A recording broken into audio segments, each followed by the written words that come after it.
Hi, welcome back to the channel. Now, before I walk through all of the key charts and the data that you all tune in for, it's been a really good last few weeks since our last video. It's been a bit of a roller coaster, which has, as expected, continued to resolve to the upside for the US markets. And I do hope my work over the last few months has continued to help in some way. Now, there continues to be massive upside, as I said, but the upside is now starting to take place in a lot of the beaten up areas of the market, as well as the continued flight to safety in a lot of the mega cap tech names, which is set against a backdrop of a little bit of economic turbulence. Now, as always, this week I will walk through a high level broader market analysis with some key stocks and ETFs that you can add to your watch lists for the next few weeks. There are some signs of rotation in the US markets, so I will be covering that too. You'll probably find a lot of value from my work this week. Hopefully the Scottish accent isn't too difficult to understand either. Now, everyone's asking me how far can the market upside go. Of course, I have some charts prepared this week for that question. On one hand, we have a lot of the perma bears screaming that it's just a matter of time and that this is a big bear market rally. And on the other hand, we've got a lot of bulls screaming that the market bottomed in October and that we can expect all-time highs by the end of the year. Now, just for complete clarity, I am neither a perma bull or a perma bear. I'm very open to all outcomes. I analyse the data as it comes in, but managing risk is always priority number one. Now, investor sentiment is continuing to show that we have some extreme greed out there, so congratulations to everybody who has been buying stocks. But with this month's analysis, I'll do my best to filter out all of the noise, give a little bit of context around my charts. Now, for disclosure, myself or my clients may already hold some positions in some of the names that I will be covering this month, but I have highlighted those disclosures on the charts. Now, if you are new to my channel, I like to use a combination of technicals and fundamentals. I'm told that I'm very good at removing a lot of the confirmation biases from my charts. Now, some of you were asking me on Twitter about a tweet that I put out at the start of the month, which got a lot of attention. So I will update some of the charts and I will update you on what I'm currently seeing. As you all know, I do not use the magical hindsight indicator. I timestamp all of my work, which is incredibly important. I'm not a short-term day trader. I'm not looking for little 20-cent moves. I'm looking for structural trends in the market that will last weeks to months, and I like to use a systematic process with logical targets. Now, my work is good for everyone. If you are an everyday investor, traders, options folks, financial advisors, money managers, I'm told that my charts are among the very best in the business, so hopefully they make sense, and if they don't make sense, let me know in the comments and I will reach out. But my work is really well known in the professional world for my ability to highlight the big risk on, risk off turning points at the right times. Like I said before, my work is all time stamped. I'm not one of those analysts who makes broad market calls before they eventually play out 6, 12, 24 months later. There's very few of us that go on the record with our work. I'm one of them. But just to give myself a little bit of credibility, some of our recent time-stamped calls, we could go back to the crash just over a year ago, the bear market rally in June, the rally top in August, the market bottom in October, and of course the rotation back into technology stocks earlier on this year. But you could go all the way back to the crash of 2020, where I got our clients defensive ahead of that as well. So I do have a track record of being mostly correct, which obviously helps in this field. So if you do find some value from my work, please do like, share and subscribe on YouTube, and feel free to follow and share on Twitter. Please do pause the video, make sure you're comfortable with that. Important disclaimer before we go any further. And we have just recently partnered with TradingView. If you are somebody that values technical analysis and you like technical analysis software, TradingView are incredibly cost effective, very easy to navigate their platform, and there is a link in the description for a free 30-day trial. So let's just dive into the charts and let's see what the market's telling us. Now, what I do like to do at the start of every month, so let me just walk back a little bit here. Let's just take a quick look at the yield curve. Now, I think from the discussions that I have, certainly with our clients, a lot of our clients are a little bit nervous at the market because we've had this big, massive upside move since October, but yet the yield curve is continuing to get worse. I think that's really the gist of the bearish argument at the moment. Now, whilst we are expecting this to start to resolve higher at some point, which I think stocks probably do come under a little bit of pressure in that environment. I think the history tells us that. What I would just like to draw everybody's attention to, and if you do follow the channel closely, you'll know that I've already covered this a few months ago, and it's really the whole real GDP.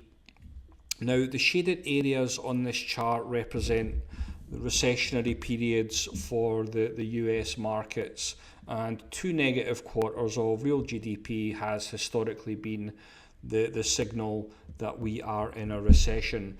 Now, if you cast your minds back to last year, we actually had 2 negative quarters of real GDP, and for whatever reason we were told that this was not a recession.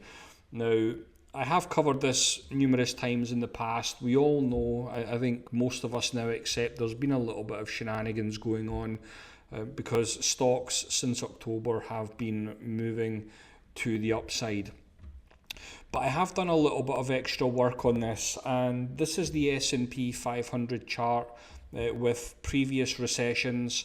And what I just want to draw your attention to is the numbers here that show that if we had included the negative quarters of GDP last year as a recession, that would have equated to an S&P decline of 21%, which is actually, I would suggest, in line with previous recession declines for the S&P 500. Now, there are a couple of outliers, of course, 35%, 50%, but generally speaking, a 20% decline in the S&P 500, I would suggest, is quite acceptable. And that's ultimately what's happened. Stocks have been resolving to the upside, and we've had a record-breaking start to the year. But I think the big question everybody has, and it's certainly the question I deal with the most, is, well, Sam, that's all good and well talking about the past, but what can we expect moving forward? Now, what we're looking at here is a shorter term chart of the S&P 500. Now, as we can see, now this is the percentage of stocks that are trading above their 200-day simple moving average, and we are continuing to see a big breadth expansion under the surface of the S&P 500. This is something that I've been expecting. This has been the focus of my work. There are rotations. I'm sure many of you have seen the headlines and the clown shows that are saying that the market's been driven higher by only 5 stocks. Now, that couldn't be further from the truth. You just need to have a look at the charts for industrials, for home builders. It's not just Apple, it's not Tesla, it's not Microsoft. There is a massive under the surface expansion going on. There's many areas of the market, many stocks that are hitting new 52-week highs. And this is something that we want to pay attention to. We are now just 8% away from testing all-time highs in the S&P 500. So I don't subscribe to the narrative that we are dealing with a bear market rally. We can see that the longer term chart for the S&P 500, we have had a little bit of chop over the last couple of weeks with the market stalling at this 4,400 level. But as I record this analysis, which is recorded on Friday the 30th of June, there are a couple of hours left in the session. We have the quarter end rebalancing, the window dressing, whatever you want to call it. So there will be some fluctuations to some of these charts by the market close, I have no doubt. But if we break out above this Fibonacci level, then I would suggest it's only a matter of time before we test all-time highs. Within the S&P 500, we've got the S&P 500 value index already looking like it's going to break out to new all-time highs.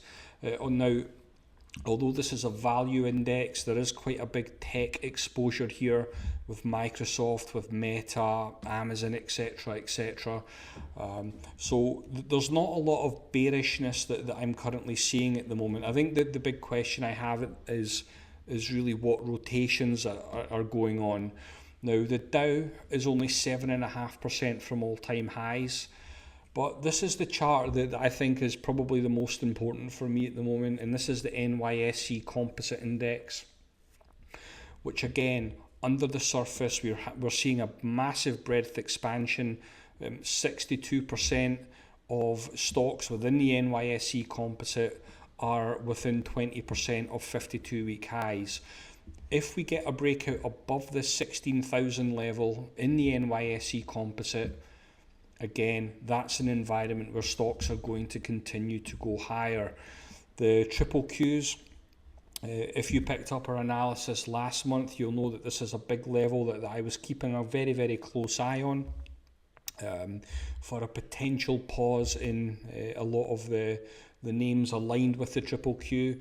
Now, ultimately, what we've got is a 5% decline from this level, but I hate to break it, this is an environment where it looks like buy the dip is back. So we'll see how things resolve here, but if we do break out above this 373 level, again, this is an environment where you probably want to be buying stocks, not shorting them. XLK, same story, our upside objectives were met at all-time highs. Again, we've had that 5% decline, but it does look like the technology sector is coming back with a vengeance this week. We've got the small caps, big pullback in the small caps over the last few weeks.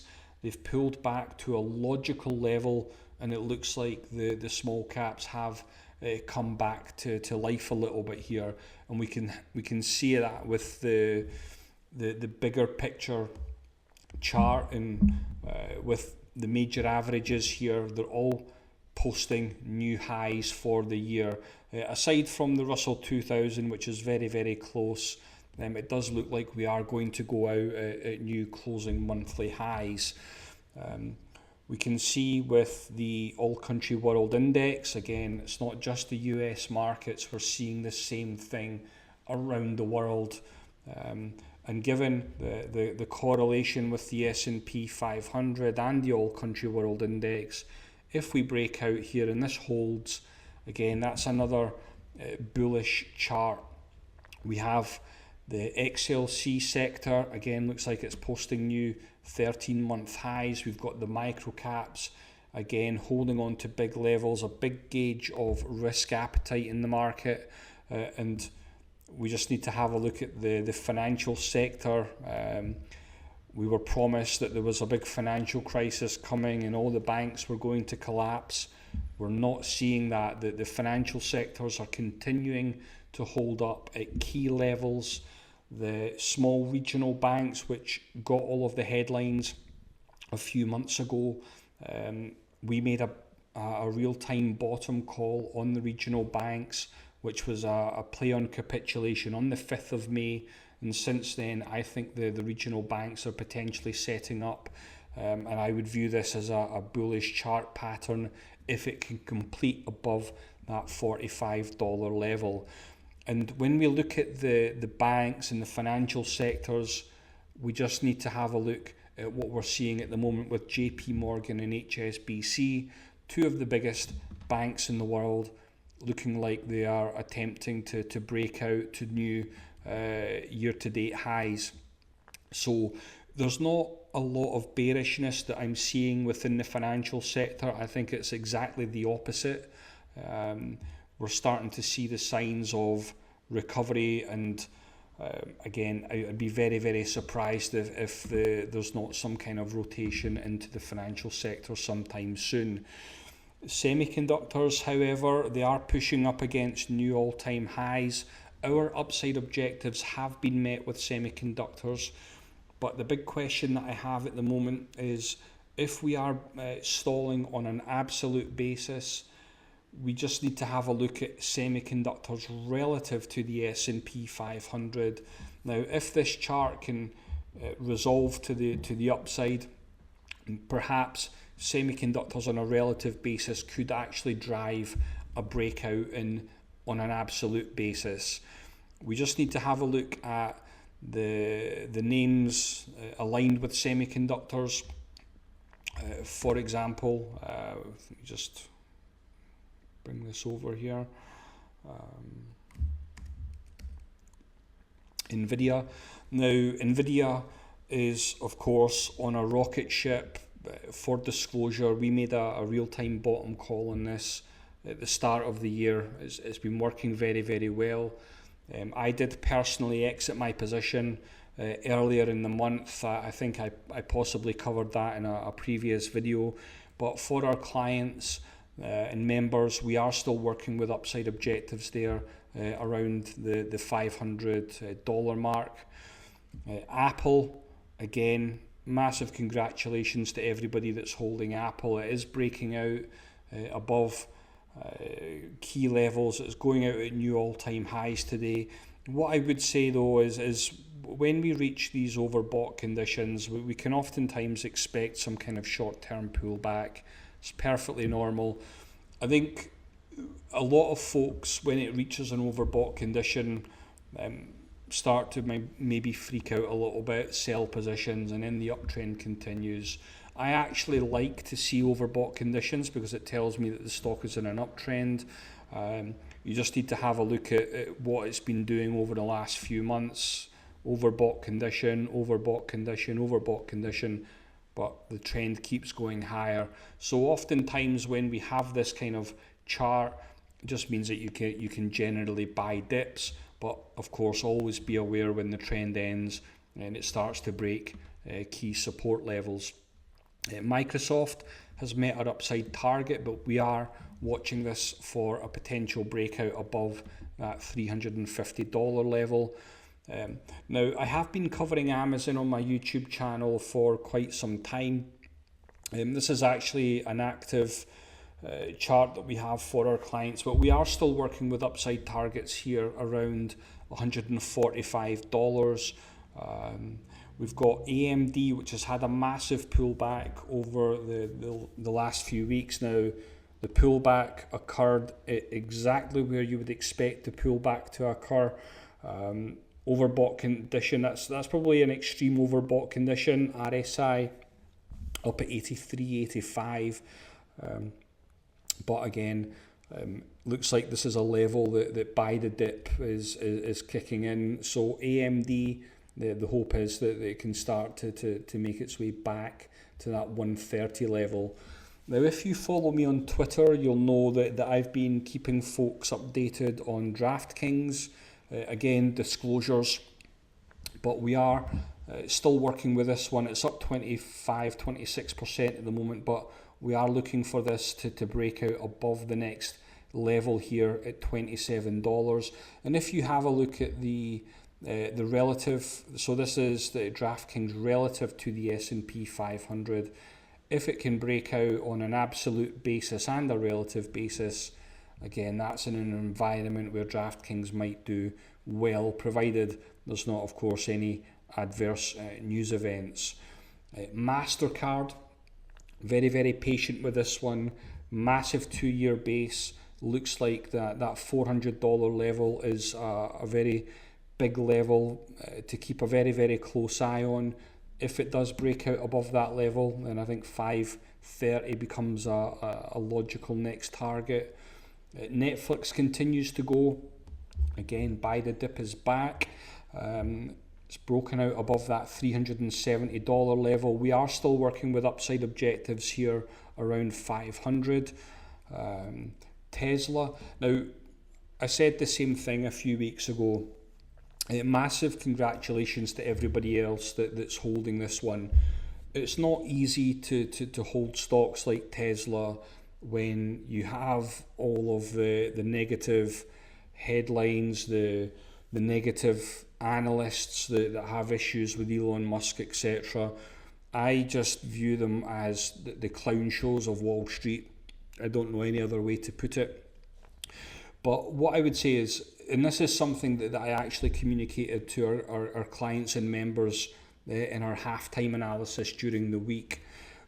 As everybody knows, I like to utilise systematic process, but I also utilise moving averages. And in this particular case, this is a 20-day simple moving average. And what I was saying to our clients during the week is, when we have a scenario where we have this minor excursion below things like trailing stops, and we can see that a key moving average is quite close by, that's perhaps an environment where you want to just use a little bit of flexibility. Now, ultimately what's happened here is Tesla's been on a rocket ship, and all that's happened here is the 20-day simple moving average has caught up with price, which it often does, and then what you tend to find is there is some kind of rebound off the moving average. So the uptrend in Tesla is absolutely still intact. We are still working with upsides here around 310. We've been covering, we made a bottom call on the 30th of April on this one. It's been working very, very well, and we hope to continue to see Tesla move higher. Exactly the same story here with Meta. As outrageous as it might seem, we have met our last upside target, I think probably would be the message here. But if it can break out again above this kind of 295 level, then I think there's a further 20% upside there to the next target, around 350. Uber continues to work very, very well.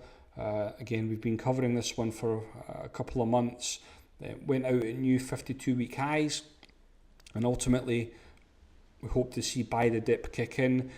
You'll often hear me say that pullbacks within uptrends oftentimes offer opportunity. Now, that's really a thesis and an ethos that I've used over the years when we are in a trending market. I believe we are currently in a trending market. I don't think it's particularly negative at the moment. Of course, my thesis will change as soon as price tells me otherwise. But when we get pullbacks and strong trends, uptrends, again, it's usually a dip that you can usually buy. We've got new all-time highs breaking out in AutoNation this week. Again, we've been covering this one for a wee while. MDB continues to just rip higher. Viewing this as another breakout here, I think $500 would be the big round number concept. These psychological numbers oftentimes become targets. So ultimately, if you're holding MDB, like many of our clients are, then again, $500 would probably be the level. Berkshire Hathaway looks to be stair-stepping at the moment. What stair-stepping is, it's basically a breakout, sideways consolidation, breakout, sideways consolidation, and then you hope to have another breakout here. And I think if Berkshire can get going, which I think is the biggest component of the XLF financial sector, then again, I think that breakout level, 343, 344, might offer opportunity. Palantir, again, another example of why we use systematic process. Now this is a weekly chart. Since its breakout above its IPO level, it's just been on an absolute rocket ship. The trend is still very, very much intact. I think it's a big play on AI, from what I'm told. So if you are holding Palantir, the trend is still higher, thankfully. Now, some of the names that I think might start to catch a bid, maybe with a rotation, etc. Now, YPF has been one of those.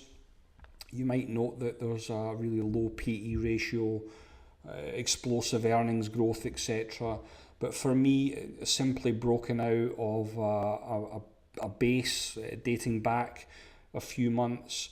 We are working with upside objectives here around $18.50, $19. Ryanair, European budget airline, exceptionally well run. Again, low PE ratios, big 12 months earnings growth.